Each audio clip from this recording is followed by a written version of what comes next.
Yeah, what up, what up, what up? It's your boy Capone, you know what I'm saying? One half of that dynamic duo, Capone-N-Noreaga.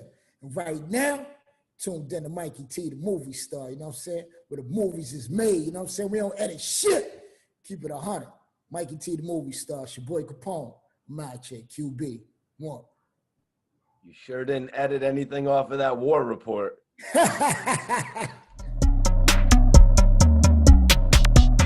So everyone knows you from the legendary duo CNN. Can you take me back? Can you tell me how it was growing up in New York? You know, your music depicts a crazy reality.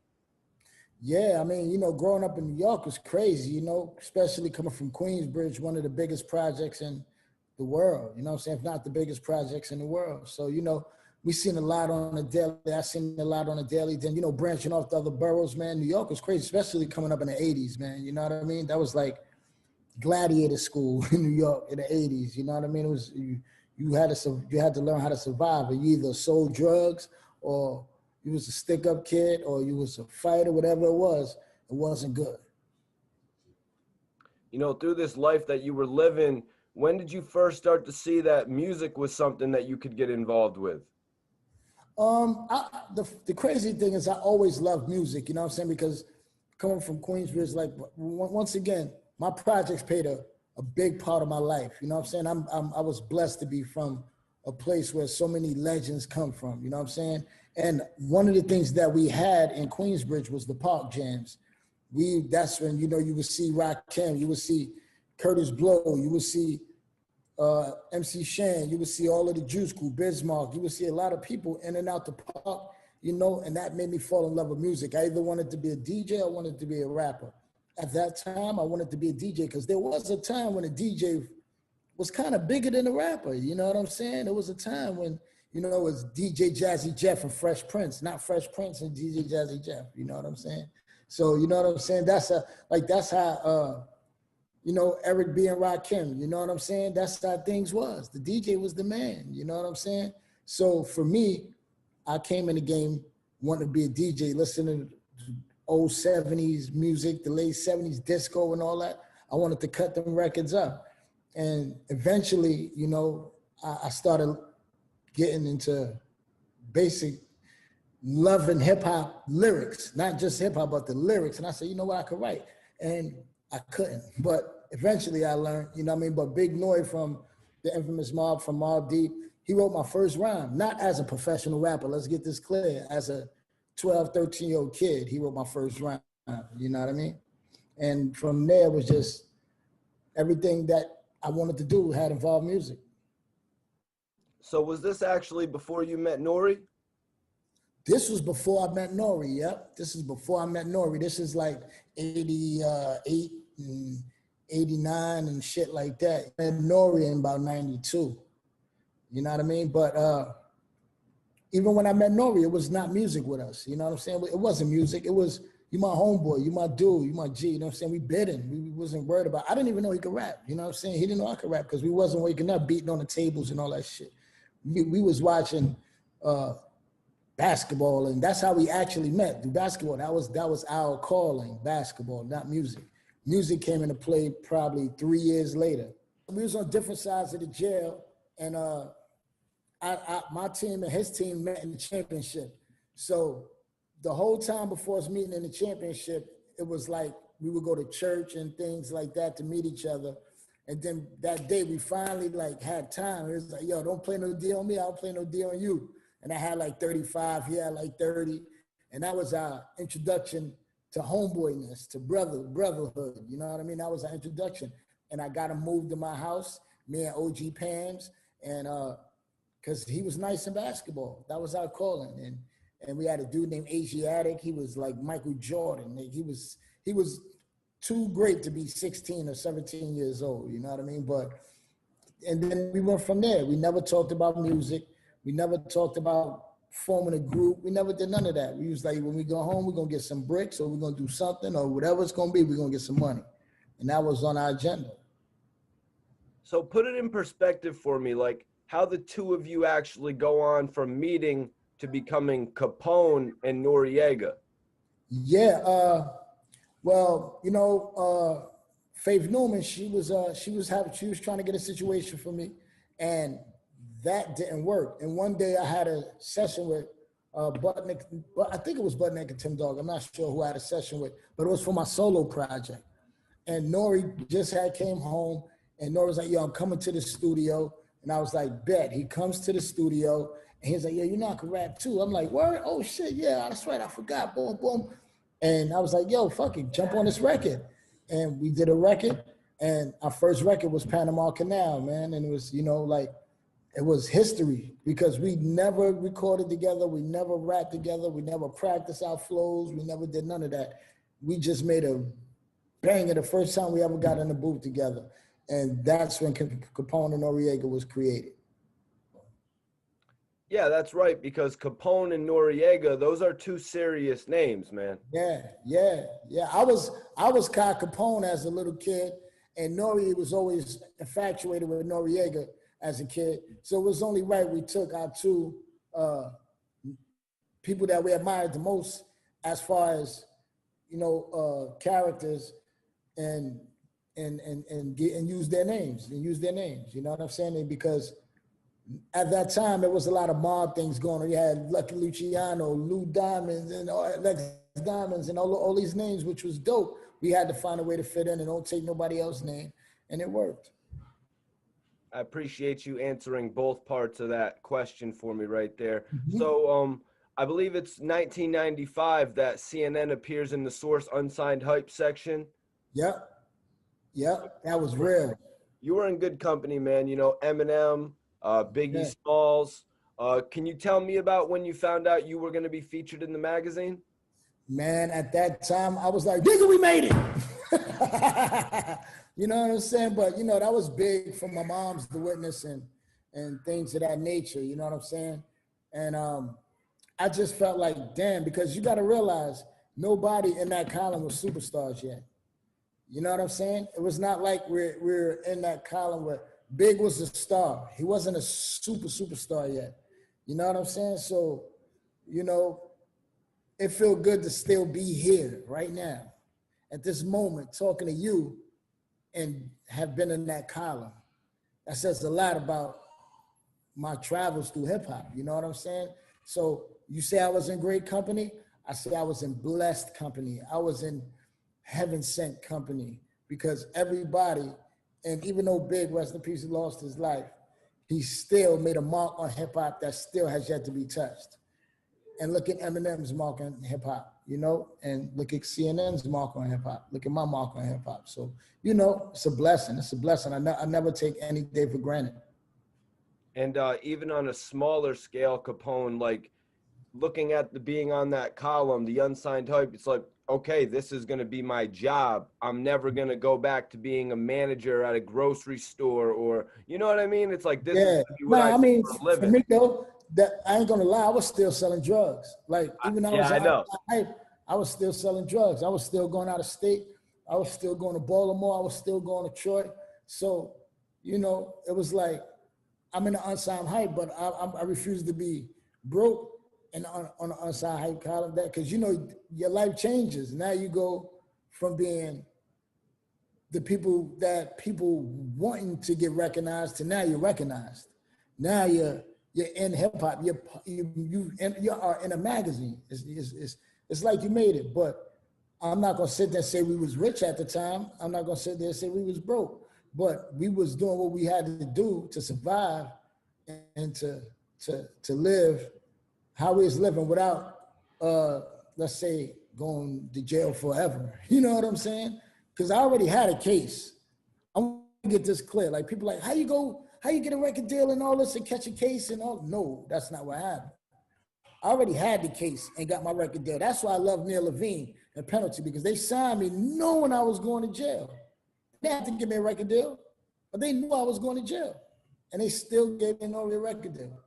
That's big, you know what I'm saying? So for me, you know, travels in life, man. Travels in life, man. Wow. So looking back at it, what did you have to do to secure that spot? Like, you know what I mean? Did you have to totally leave that lifestyle? I guess you didn't really have to. Did you have to leave that lifestyle behind, you know, and focus on the music? Uh, I mean, after I got situated, per se, because like I said, I had to go to jail. So I think the time I realized that I got my record deal, you know, we in the Ensign Height, we got LA out, we got these chips, these chips lined up. We got them lined up. So now I could take my foot off the gas in the street. I want to talk about the recording of the CNN debut album. What was the mind state going into the war report? Shit, the mind state was going in the war report was, don't be Mobb Deep. Don't be just two rappers from Queensbridge. Because at that time, Left Rack wasn't known on a hip hop scale as it is now. My partner did that. Akinelli did that. But we didn't want to be just two motherfuckers coming out of Queens that they say sound like this, or sound like this, or resemble this, or resemble that. We wanted to make sure that we didn't sound like nobody, we didn't move like nobody, and we make our own lane. And the recording process was over and over. Even though we used certain people, it was don't get too many Havoc beats, or don't, because then we'll put ourselves in a nutshell. Let's reach over here. Let's get Easy LP. You know, let's get Naughty Shorts. Let's get this person. Let's get that person. Let's get Charlemagne. Let's get, Nasheem. You know, let's get all these people that these people from our hoods don't use. You know what I'm saying? And hopefully we come up with a dope sound, and we damn sure did. So can you tell me about signing your first deal with Penalty and then moving over to Tommy Boy or Murder? Yeah. I mean, signing with Penalty was pennies. Signing with Tommy Boy paid the bills. But it also came with a risk. It also came with less reward, because signing to Tommy Boy was, once again, getting in that machine that we didn't want to be in, getting in that machine to where you got to worry about other people dropping. On Penalty, we was the droppers. When we dropped, everything shut. Getting on Tommy Boy, they believed in us, but we still had to wait for Daylight to drop, wait for these people to drop. No disrespect to anybody, but that was just the way it was. And naturally, we felt we was better than anybody, as we should. So between that being that and me come home from jail, we figured, wow, should we fucking wait? You know what I'm saying? But I guess they had a plan, and eventually we learned that our plan would have probably worked better. You know what I mean? But, it was a dope situation signing to Tommy Boy. But for me, it was like, shit, you go to Penalty and you say, I need $5,000. Neil will say, go next door to Edwin Holmes. Edwin Holmes will cut the check. Just like that. Tommy Boy, you say I need $10,000. You might get that shit a week and a half later. You know what I'm saying? So, it was just the level of respect and the level of cleanliness, the way Penalty operated, that Tommy Boy just had too many staff, 3 different floors and shit to worry about, to worry about 2 artists. So it was dope, but it was just a pain in the ass being over there at some point. That's why we ordered $50,000 worth of food and got the fuck up out of there. So can you tell me about being thrown in jail before the album's release? Can you take me into that? Yeah, shit, they raided the spot I was in. They raided my crib, and I got caught with some guns. And, unfortunately, I was a felon from the time me and N.O.R.E met, that I had to do a bid. I had to go sit down for some time. There was no way getting around that. Fortunately, at that time, New York had the attempt possession law. So being that I got caught in the crib with it, I didn't get full possession. So I had to go to jail, but it was on an E felony instead of B felony. And I went and was doing my time and just was hoping that my album come out and it'd be dope and the people love it. And for me, the hardest thing was going to jail was that I wasn't gonna see the promotion side of it. That was the whole thing I wanted to do, like promote the album, run around, tour, do all these things that I read about other artists doing when they dropping an album. That was recording the album was exciting, but I was looking forward to putting the stickers up, putting these up, doing this and doing that, and photo shoots and all this shit. And I missed all that shit. You know what I'm saying? I missed all that shit to come home to be a millionaire, but I missed all that shit. But, you know, like I said, everybody don't get that chance. Everybody don't get that chance. So, you know, I'm fortunate. So when you got locked up, what did N.O.R.E do to keep your name alive? You know, we had seen things in the past like Eminem wearing a free Yayo shirt at the Grammys. Is there anything that you remember in particular? I mean, just, you know, saying my name in this hit record, Super Thug, and songs dedicated to me, making me executive producer on his album, his debut album. You know, he could have just made me executive producer, but when you open his CD, I'm inside, like that's me. And that for me, that was the best feeling in the world, because not only did my partner think about me, but he made me part of his history too.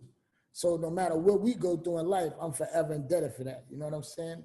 So, you know, that's what brothers do. But, you know, aside from that, you know, making sure I had weed, you know what I'm saying? Making sure I smoke good, you know what I'm saying? Making sure that other rappers say my name. You know, Big Pun was on Arsenio, I think it was, or something like that. You know, he said, shout out Capone, you know what I'm saying? Hold your head. You know, a lot of rappers. It was just everybody he fucked with, he wanted them to feel my presence too. So they felt when I came home, they felt like they knew me. And they embraced me as like they knew me. So let me get your take on the way the War Report actually came out, you know, featuring other prominent New York artists. Like a lot of the guys stepped up. I mean, everybody, you know what I'm saying? Everybody stepped up and everybody did their part, stepped in and filled that void, you know what I'm saying? From Mobb Deep to Havoc, to Buster, you know, to everybody that was on the War Report, man. Like, you know, everybody helped out in their own way to make the War Report a smash. In the street, it didn't go triple platinum, but in the street, that shit is diamond. So was it during the War Report when MTV actually came to the jail? That was during the War, right after the War Report, during the N.O.R.E. That was actually during the N.O.R.E. album. MTV came to interview me, and that shit was a gift and a curse. Because it was a gift because the fans and the people got to see me, but as soon as that MTV shit stopped, they threw my ass in a box for 30 days. Then another 30 days. 30 days, shout it!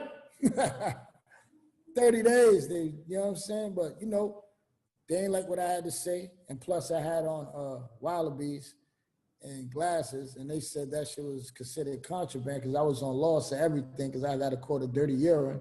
You know, I was just bidding like a regular motherfucker. That's why niggas love me, because I was just bidding. I wasn't in PC. I wasn't one of them niggas who didn't come outside, go to the yard.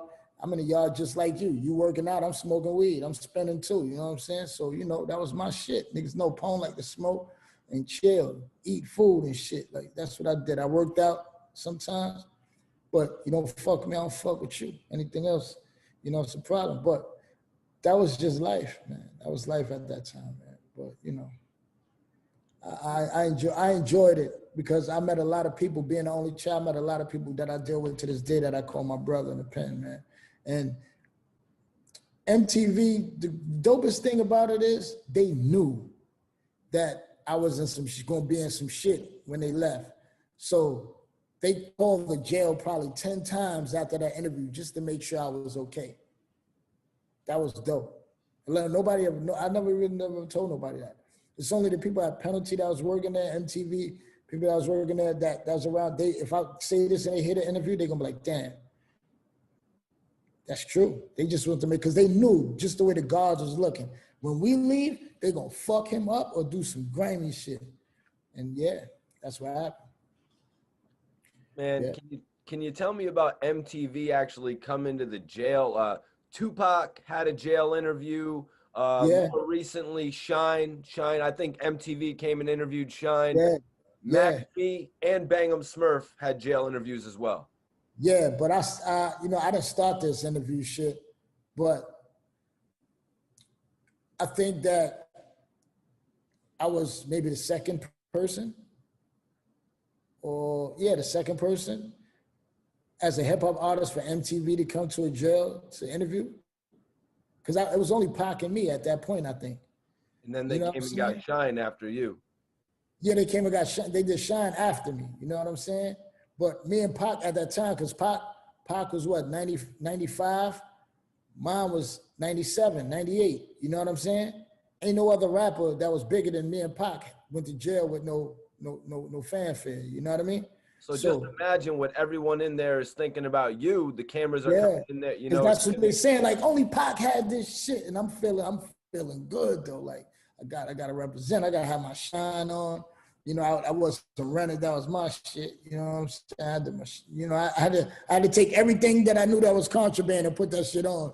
It was probably my fault I went to the box, but fuck it. I had to, fuck it. You know what I'm saying? But for me, that was the biggest moment in my life, because the wildest shit, I was, like I said, I was in the box. I mean, I wasn't in the box. I was on loss of everything. So I couldn't go to the day room to even watch myself on MTV. So when my shit came on, I snuck to the day room, and the CEO called me, and he looked at the TV and looked at me. He said, "Oh shit, you wasn't lying. You really are a rapper."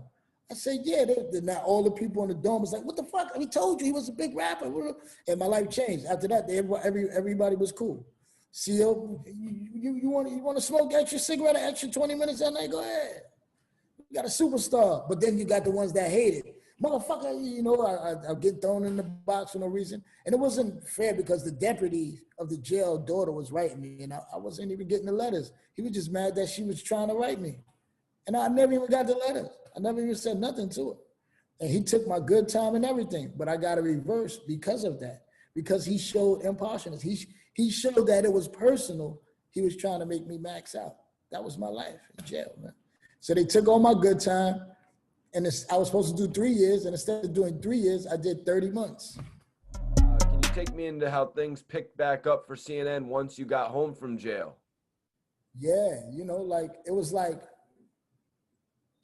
while I was in jail, I was seeing N.O.R.E moving, I'm seeing things. But the crazy shit was, on my wall in my cell, I had a picture of 2 cars, a Montero Mitsubishi and a Lexus SC, 400, right? I said, these are the 2 cars I want, right? So when it was time for me to come home, jokingly, I said, Joe, they said, yo, what you need to come home? I said, 10,000 cash, 3 cases of champagne, a pound of weed, and a mink, and all this shit, and a Lexus SC 400 or 430, whatever it was. And they got all the shit. N.O.R.E said, yo, you got all the shit. We coming to get you. You got the red Lexus waiting for you when you get off the bus. The mink, the money, the fucking weed, all this is documented on MTV though. It's on their Capone's Home documentary that they had. And you seen Steph Level on the bus, and it was crazy, but all that shit was real. They made all that come true. That's when I came home and I said, damn, I wanted the red Lex, but then I seen N.O.R.E, he got the GS Lex, and he living here. I'm like, damn, maybe I was thinking small. They was like, bro, you thinking way small. Fuck that Lexus. Let's go to the dealer tomorrow, all types of shit. I'm like, holy shit. That's when I realized that CNN is not Capone-N-Noreaga anymore. It's Capone-N-Noreaga. It's now CNN. You know how you made it when your name get abbreviated. That's how you know you made it, when your shit get abbreviated. So we went from Capone-N-Noreaga trying to make our name known to everybody calling us CNN. So that point, it was like the magazines. I came home to like 7 magazine covers and 13 magazine spreads and clothes bidding war for me, all types of shit. That's when I said, oh, this life is different. Yeah. So Capone, at this point, did you find it hard to change your lifestyle? Did you find it hard to change your lyrics? Because you may not have had some of the same experiences N.O.R.E was having. Yeah, nah, I mean, yeah, I didn't change my lyrics because. No, you didn't. You were still rapping about selling crack, being on the I was still doing the same. I was still like not doing the same shit, but that time they took away from me, I didn't want to spend just being a celebrity. I liked being in the hood. I like going to the hood. So that's why I rapped what I rapped, because it's like I was really living it. Because if I'm talking to you right now, not you, but I'm in the hood and I'm on a bench and I'm talking to you, and the police blitz, they're gonna take me down too. You feel what I'm saying? Even though I ain't selling no crack, I got a hit record out. I'm not selling no crack, I ain't doing nothing, but I'm guilty by association. So damn right, I got a right to rap that shit because I'm living it with you. You know what I'm saying? I just don't got fucking crack on me. But if you need $50 and you say, Paul, give me $50, I don't know what you're going to do with that $50. But if you go buy crack and turn it to $100, shit, I'll just help you make $100, not knowingly, but now you go to fucking feds for that shit. You know what I'm saying? Right, but exactly. You got to watch what you're doing now because everything is a conspiracy. Everybody's a kingpin and everybody it is. A nigga asked me for $100, I got to give it to him in tokens or some shit. Like, you don't know what the fuck going on. You cash app your homie $300. The next thing you know, you're in a federal indictment. You're in a federal indictment. You know what I'm saying? So you cash at me, nah, nigga. Like, fuck that. You know what I'm saying? Motherfuckers take it like you foul. Nah, I'm playing safe. It's nothing safe no more. It's nothing safe. So can you tell me about creating the second CNN album after getting out of jail? How soon did the reunion come about? Shit, that was the plan. Like when I came home, it was gonna be the reunion, and we got right to work. We got right to work after Tommy Boy dissolved Penalty. Because we started at Penalty, but then Tom Silverman just wakes up one day, it's like, I'm gonna shut Penalty down. Fuck him. Fuck Neil Levine. He even fired what's his partner's name at the time? I'll get back to him, but he even fired him, Adam, I think. I forgot his name. I'm gonna get it. But he was just cold. You know what I'm saying? Tom Silverman was cold. And he fired his right-hand man, Neil Levine. And we told him that we want a certain artist to come with us and these things of that nature. And he said, okay. Then when we got there, he reneged on his word. He reneged on his word to everything he said with us. Only thing he did do was give us a boatload of fucking money. But that was just to shut us up. It shut us up temporarily. But when we found out the fuck shit that was going on, it was like, all right, you know. I'm not saying that he jerked us or anything, because he didn't jerk us. I don't want nobody to get that. It just didn't work the way we were supposed to work it. The shit that he sold us into working it, because we didn't have to sign the Tommy Boy.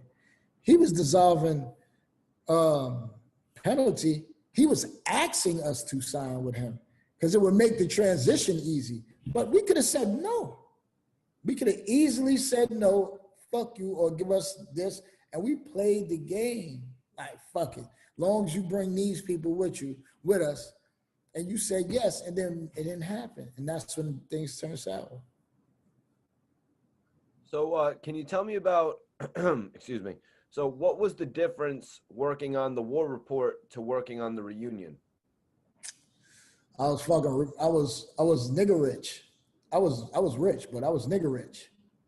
You know what I'm saying? Like at 23 years old, nigga rich is dope. You know what I'm saying? That's not fucking happens to every 23-year-old. Like I wasn't Mike Tyson rich, but I was fucking rich at 23. You know what I'm saying? Living on the fucking wall, like at 23.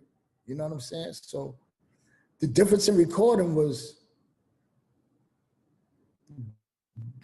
that, and the fact that this was now going to be my baby, because I'm going to be there for every minute, every moment of the way on this album, and I'm a motherfucking go in. And I just wanted to make sure on the reunion album that I was well heard, well understood, well articulated, and it was about me. And N.O.R.E understood that. He let it be about me. So how was it working with N.O.R.E when you got out of prison? Like, how did things pick back up? Definitely a different N.O.R.E. You know what I'm saying? Definitely a different N.O.R.E. More smarter, more wiser. You know what I'm saying? Because he had that time to season out. You know what I'm saying? While I was sitting up, and then he took more of a, I'll let you handle this. I'm gonna handle this. You know what I'm saying? More of a, I got this role. You know what I'm saying? Let me show you how to do this, or let me show you how to do that. You know what I'm saying? And just rock with me. I'm gonna make sure we win. And also being my partner as to making sure that we drop the banging shit that we gotta drop. Because at that time he might have, you know, been not done, but I mean, like, he was successful. I wasn't successful yet. I was known. You know what I'm saying? And that was the plan, to make us successful. You know what I'm saying? And that's why I liked working that album, because I didn't have to wonder. You know what I'm saying? I didn't have to wonder who we're gonna go to for some guidance, or who we gonna, you know what I'm saying, or what, because we did that shit together. Yeah, N.O.R.E was 2 albums in at that Yeah, point. it was 2 albums in. You know what I'm saying? 3, actually, 4. War Report, N.O.R.E, Melvin Flint, and the Reunion. Because Melvin Flint came out before the Reunion. So he was 4 in. I was 1. Not even a whole 1. So you know what I'm saying? So that was definitely a head start. It's like giving a nigga 4 laps before you take off. You know what I mean? So that was definitely, I definitely learned to listen and watch and observe and become my own boss and do things that I know that help us win as well. So it worked out for us.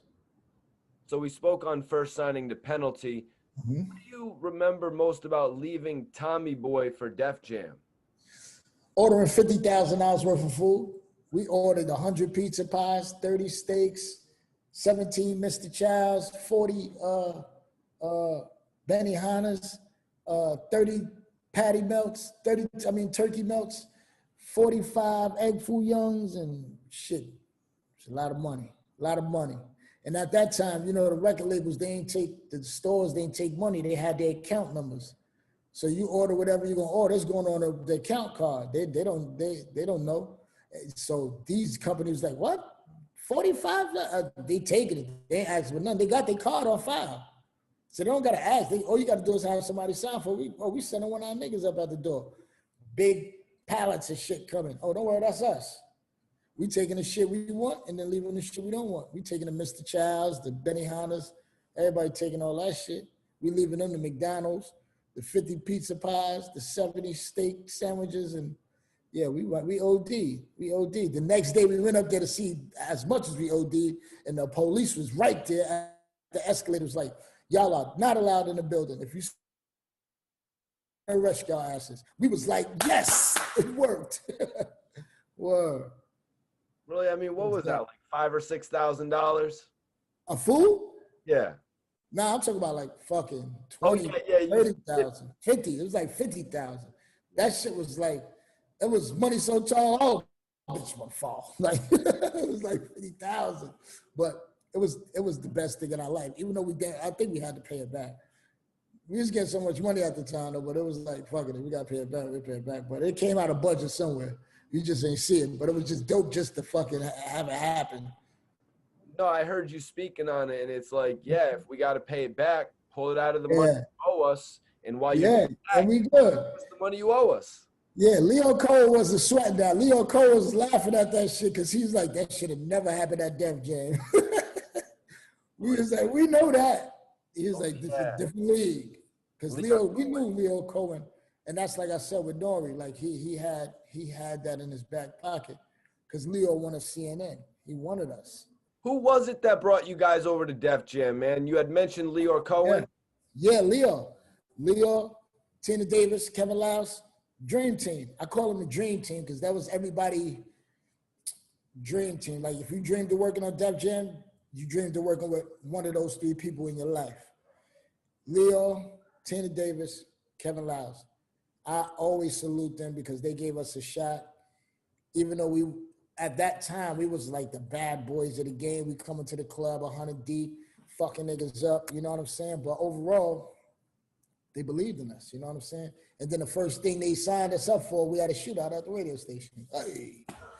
But they had our backs, so, you know, that was not something that we was planning to do. It just something that happened. But at the end of the day, everybody's cool now. You know, people went to jail. Like, salute the whole. Everybody was involved, man. Just salute them, man. Word, because that was the worst time. Like, I think for hip hop, right there, for that happened. Damn, was that the whole situation that Little Kim had to lie over? Yeah. You know what I mean? But you know, shit, man. You know, it changed the lives of a lot of people, man. You know what I mean? But fortunately, nobody got their life lost in that situation. You know what I'm saying? Nobody got their life lost in that situation. No lives was lost. You know, fortunate. Let me ask you, man, what went on at Def Jam that led to CNN never actually putting out an album over there? That because I was banned from all radio stations as far as Clear One and Clear Channel and Radio One. I was banned from everything. Me and Little Kim, it took us about 2 years, a year and a half for us to get some played on the radio. And at that time, they had to make a choice. They said, all right, we're going to go with N.O.R.E next project. Because actually, my solo project was supposed to come out right after the CNN project. But now I'm out the equation, so they had to think fast. So what they did was put us on tour so I could keep getting money and go with the God's Favorite album. So in 2005, what was it that led you to leaving Def Jam while N.O.R.E stayed? Was it that? The changing of the guards. You know what I'm saying? Leo, everybody was leaving. Everybody left. N.O.R.E stayed because he didn't stay at Def Jam. He went to Rockefeller. Right, Jay-Z. He went to Rock for me, you know what I'm saying? So he didn't actually stay on Def Jam. He just went to a subsidiary in Def Jam, you know what I'm saying? I wound up going to Koch because they had a lot of money for me, and it was quick and it was easy to do. And they had a lot of success with Ballin' with Jimmy. Right. You know, how did you feel rapping on the follow-ups, you know, going into albums like Channel 10 and the War Report 2? I loved it. Like, Channel 10 was dope because that's when me and N.O.R.E was back getting our swag back together, because it was a lot of shit we was going through personally as brothers. And War Report 2 was dope because I had to work with my bro, Raekwon, you know what I'm saying? That's like, you know, if my mama had a child, I would definitely say Ray one of them, you know what I'm saying? But my mama had another child, you know what I mean? But, you know, Ray is definitely my brother, his whole family, Don, you know, Kay, you know, these are definitely, you know, my family. That's one of the reasons I live in Jersey where I live. This is one of the reasons where it was so honest and easy for him to say, yeah, let's do War Report 2. I was like, okay, because he just came off Cuban Link 2. So why not? Let's you know, you obviously, you know, the blueprint and working the number 2. That was as powerful as yours. So let's try it. Didn't work out, but fuck it, we did it. No love lost, no animosity, no hate in the blood. It's my fucking ace. So doing the War Report 2, what was it that made you want to do that more? Was it the fans? Was it a check? It was Cuban Link 2. I seen the success and the love that Ray got from that. I was like, if we're going to do a War Report 2, because everybody kept asking for the War Report 2, War Report 2, War Report 2. Yeah. 9 times out of 10, when people ask for a part 2, they don't want the part 2. They're going to not respect the part 2. It's never happened. People don't respect part 2s of classics. But Ray did it. Ray did it. Like, it's no other artist right now that put out a part 2 that won as much as Ray's part 2. That's facts. Nobody. Now, War Report 2 is more of a nostalgia thing. They're like, take us back there. Yeah, you know, we did the Army Fatigues, we did the Cover the Same. You know, we did a lot of things to give you that feeling. It's just we was too advanced in music. If it would have came out maybe 8 years prior, you know what I'm saying? If it had came out maybe like in 2004 or something like that, 2005, 2004, 2003, it'd have probably been a better feeling. You know what I'm saying? But when you putting things out and it's already 10 years later, 12 years later, people start tending to think you desperate. Like, oh, now y'all want to do a war report too? You know what I'm saying? Been asking for this shit for 7 years, you know what I'm saying? Type of shit. So, you know, a lot playing to that, you know what I mean? But overall, it was a dope ass time of my life. We went on tour, we had fun. We had the hotel plug in the room for $35 a night, wind up paying $250 a night because we smoking like a motherfucker in the rooms. And they finding us every night. We just don't know until we get the bill. It was funny. Have fun though. Man, Capone, you were the rock star they said in the jails, bro. I'll say that. Factual. There's another versus battle that everyone has been talking about. It's rumored. I've got to ask you about it. Beans Eagle versus N.O.R.E. Can I get your thoughts? I mean, there ain't no question who I'm rolling with. You know what I'm saying? I love Beans. Beans dope. Me and Beans gamble together. We have fun. You know what I'm saying? But shit. You never go against the grain. I love it. It's going to be dope. It's going to be dope. You know what I'm saying? Two different styles of music, two marks in the game. Made people who made marks. But, yeah, I'm going with the home team. Come on. My boy got hits, man. And you know, like, come on. Yes, come on. I would love for this to go down. You know what I mean? So looking at N.O.R.E. and Beans, how do you personally feel that they compare to one another? I mean, both had great careers. Both made great songs. Both, I think N.O.R.E. probably got them on a hit record scale, but Beans got a history of great features and great songs and just being the state prop boss he is, it's no telling what he could bring to the table. You know what I'm saying? And N.O.R.E., we all know the features, and it's just so much that they both could bring to the table. You know what you're gonna get from both sides. You know it. So I don't want to hear nobody talking about the lyrical this or lyrical that. We know that that's two different sides of the coin. You know what I'm saying? Like, we don't want to hear that. We want to hear records. We want to see shit rocking. Like, come on, we already know what we want. I know what I want. So, you know, y'all see. But don't sleep on Beans. Now, N.O.R.E. actually said he would be bringing out the War Report. You had mentioned it earlier, you know, when you had one album, N.O.R.E. had four. What's your take jumping on the stage for that, man? Hey, if it happens, it happens. You know what I'm saying? I might just be a spectator. I'm going to be there for sure. Trust.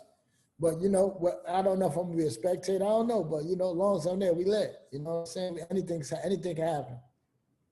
And something maybe you could be a little bit more unbiased about. We've also got the Locks and Dipset coming up officially. Yes. Now that I'm going to be a fan for. I might have to be there. 9 times out of 10, I will. But that, I'm looking forward to that because that is definitely like fair game. Fair game. 3-on-3 basketball. Fair game. Both era rappers, fair game. Fair game. You know what I'm saying? I love it. Long as Freaky Z, you know, come out there and lift up the whole Madison Square Garden. That nigga diesel as hell. I'm trying. I'm working. Well, it's my guy. Hell yeah, man. And a quick prediction on that, though? Nah, man, I'm staying neutral. I'm in the neutral zone. Oh, you're staying I ain't choosing nobody. We from New York. We're going to band together. You never know how that stage might look at the end of the night. This is going to be amazing, man. I take my head off to Swizz and Timbaland for putting this together. Yeah. It's starting to get there. It's starting to get there. You know what I'm saying? It's definitely starting to get there. And I think for just hip hop, it's like all these things is well needed. All this is well needed. It's well needed. Because I love all the verses, but I think this was well needed. Because even though we seen Jada and Fab, Jada gonna come out. He can't do none of the songs he did while he was on Fab. That's what's gonna make it even doper. All Locks records. All right. So, yo, Capone, can you tell me about working with Foxy Brown on Bang Bang off the reunion? Shit, yeah, Foxy was dope, man. Foxy, that was the first time I seen Foxy write her shit and go in the bathroom and come out and was like, I'm ready, I'm going in. And when she went in, everybody had the look on their face like, oh my fucking God, it's going to go down. And she definitely had us like, holy shit. Because nobody was on it like that. Nobody was coming like that on the record. And she took it there. She molded the whole record. How did you feel about Foxy going at Kim so noticeably on the record? Ah, man. The crazy thing is I looked at it like just two girls squabbling. You know what I'm saying? Like, I ain't saying nothing about Junior Mafia. You know what I'm saying? And N.O.R.E ain't saying nothing about Junior Mafia. So whatever they got to say to each other, they're going to say it on our records. They're going to say it on whoever records. Maybe they took it offensive that it was our record because Big wanted to sign me at one point. But at the end of the day, it's like, I can't control what she want to say. I can't tell her don't say it because then it's not fair. You know what I mean? I get to say what I want on a record, but she can't get to say what she want to say. So, you know, for me, it was like, I sat back and enjoyed the cat fight. I was waiting for the cat fight. You know what I'm saying? Yeah, how could you censor Foxy Brown on a CNN album? It kind of wouldn't be right. It definitely wouldn't be right. You know what I'm saying? Because Foxy's not having that. Before you censor Foxy, you could try to censor Donald Trump. Like, it's not happening. When did you find out? Did N.O.R.E say, or, yo, Foxy's coming to the studio? Did you personally set it up? Did the label set it up? Nah, N.O.R.E said Foxy was coming through. You know what I'm saying? Me and Fox got history, you know what I'm saying? So, you know, it's all love. It's not like I was like, oh, shit, Fox coming through. Nah. I was like, fuck it, Fox coming through. Boom. He was like, yeah, she going to get on this joint. I'm like, word? And, whew. Bang, She bang. set fire to the flame, baby. So, Little Kim, she actually challenged Nicki Minaj to a versus. Yeah. Did that ever happen? Yeah. I think the way the culture is moving forward, like, grown-ups are becoming more grown. Like, you can let the little girls and the little newcomers and all these things have a squabble fight. But when you're a vet in the game, you got to grow up. And I think finally, Nicki and Kim both grew up to a point where it's like, what the fuck are we fighting for? Like, we got to band together, the woman in hip hop, and do this. You know, you got Cardi winning, you got Rhapsody winning, you got Ari Lennox, you got all these people who winning, and we sitting here worried about beef that we don't even technically have. You know what I'm saying? So, you know, I think they both gonna put this bullshit aside, and it'd be the best thing for hip hop. Can you tell me how you first had the opportunity to build with Mobb Deep? Shit, we all from the same hood. Like, we all from the same block. Me, Have, Twin, the twins, Ty Nitty, Godfather Part 3. We all from the same block, you know what I'm saying? P was from Hempstead, but he basically lived on my block. So we all from the same block. We all grew up together. I was never actually working with Mobb Deep. I used to be like the nigga around Mobb Deep with the slammy on me, you know what I'm saying? But, you know, eventually, like I said, we grew up together. N.O.R.E wrote my first rhyme. We used to be in my crib making demo tapes, bugging out and shit. I was making mixtapes, and, you know, but when I came home from jail, right when I came home from jail, that's when they was doing the Infamous. And it's like, you know, I'm just coming home from jail. They like, yo, nigga, you with us. At that time, I wasn't trying to rap and none of that shit. You know what I'm saying? They like, nigga, you with us. And you see me on the album covers. You see me in the press photos. And yeah, it was a blessing. You know what I'm saying? So when I finally got on and we had a chance to get somebody on the record, I was like, we got to do it, Mom. You know what I'm saying? We got to. So that's how that came about. And from there was history. They was on every album, just about, or have. What was the balance that you would say you gave N.O.R.E or that you guys gave each other? You know, with Mobb Deep, I guess you could say it was that Havoc was the producer while P was the major writer. Mm-hmm. Uh, I think they both wrote, but Hav was definitely the producer. You know what I'm saying? And I I think Mobb Deep has something special. You know why? Because they started so early.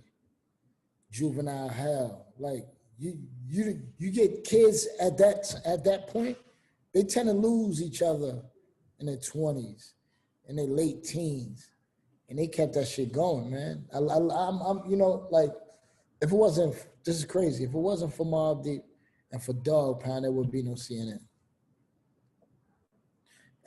That was the infrastructure that helped us get our deal so quick by making LA and Mob being on a record.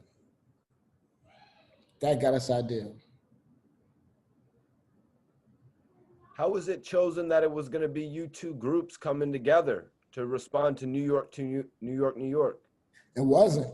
We were sitting in the crib one day and we seen them kicking over the buildings and all that. Like, we got to say something. Because we tried to wait for somebody else to say something. Nobody said nothing. We was like, fuck that. We're going to say something. Whoever like it, whoever don't. And sure enough, it touched the masses and it got us everything. You know what I'm saying? It got us magazine. It got us everything. It got us everything. It got us our record deal because we answered. That's why I say Dad's a Corrupt got me and N.O.R.E on. Because if they didn't make New York, we wouldn't have made LA. We could have probably been trying for years trying to get a record deal. That shit ain't easy. But we had the Monty. So back then, how did it feel going up against Snoop Dogg, though? I didn't give a fuck about Snoop then. You know what I'm saying? I respected him, but I ain't know. I didn't care. I'm a 19-year-old nigga trying to get on in the game. So Snoop, he was big. I remember seeing Snoop at the Source Awards in '95. Like, you know what I'm saying? Like, I'm gonna get popping. You know what I'm saying? But just so happened was watching him inspired me more. And then they just happened to drop the New York record, and we waited and waited. Nobody did it. Come on, we in, and we went in. Yeah, I appreciate you giving me that little piece of hip hop history right there. Yeah, it's real. And, you know, I think CNN also inspired several of the other artists, you know what I mean, that have come out, groups and stuff like that. And it's like you were saying a little bit earlier, if you didn't take the deal with Penalty Records, you guys might have not to get to release the albums that you had released and make that history. Yep. And let me tell you something. We had an angel, somebody walking with us because every album we dropped, we had a one-off. You don't get those. It's artists still paying for their last third album. You know what I'm saying? So it was definitely Chris Lighty, rest in peace, Chris. You know what I'm saying? It was definitely people we had on our team, the way we was moving that allowed us to have a lot of freedom in the game too. Even though we was under a lot of contracts, we wasn't under a lot of contracts. We had a lot of freedom to move. Wow. And that was Chris. Chris had us one-offs off top. Chris Lighty? Yes. Did you ever get to do any dealings, or did you ever meet 50 Cent? Of course. 50 my bro. You know what I'm saying? Definitely met Fifth. You know what I'm saying? 50 good dude. I remember, you know, me and Fifth used to live in the same area in Jersey. We used to wind up at the Pathmark together. we would laugh and shit, you know what I'm saying? And joke. But, you know, at the end of the day, you know what I'm saying? Good dude. Good dude. Queens all the way. Queens all the way. He found a niche. He ain't got to rap forever. He found it. I love it. Queens hustle. That's the hustler's ambition. Oh, yeah, that's right. BMF, he's definitely working major on the television market. Yeah, he's definitely doing that. Did you have a relationship with 50 before or after Get Rich, though? Was it Power of the Dollar days? Before, yeah, definitely. Definitely before. Yep. Yeah, because, you know, at that time, too, right when I came home, you know, Fifth was just he was just shaking. He didn't get shot yet. He was just moving and shaking, you know what I'm saying? But, yeah, it was a lot on it. He definitely had a lot on his plate. You also had E-Money Bags on your album when you were doing jail phone calls. Yeah, E-Money is the home team. E-Money is team, man. E-Money, rest in peace, Bags, man. Bags for life, man. You know what I'm saying? Bags is the home team. And I remember the crazy shit was we was in Japan and we seen a Japanese magazine and we just reading through the magazine and we got all the way to the end of the magazine and who's in the magazine? E-Money Bags. We couldn't believe it. Like, they don't even got us in the magazine. They got E-Money Bags. I said, that was dope. That's when you know you made it. Queens made it everywhere, everywhere. Capone, what was it that made E-Money Bag so interesting to people, man? Like, to me. Yeah, because everybody called his name. He was like an urban legend. Every rapper said his name in a song at one point. He was the urban legend. He was the urban legend, E-Money Bags. E-Money Bags, Sip My West, Sean Dawn, Bolo the 62. Like, his name was in everybody joint. You know what I'm saying? Everybody joint. E-Money Bags' name was in. Man, Capone, I really appreciate you sitting with me for an interview today. You know, I've actually interviewed N.O.R.E a few times. Yeah. Once he was getting a haircut. Another time I wanted to interview him. We were in the studio with Benzino.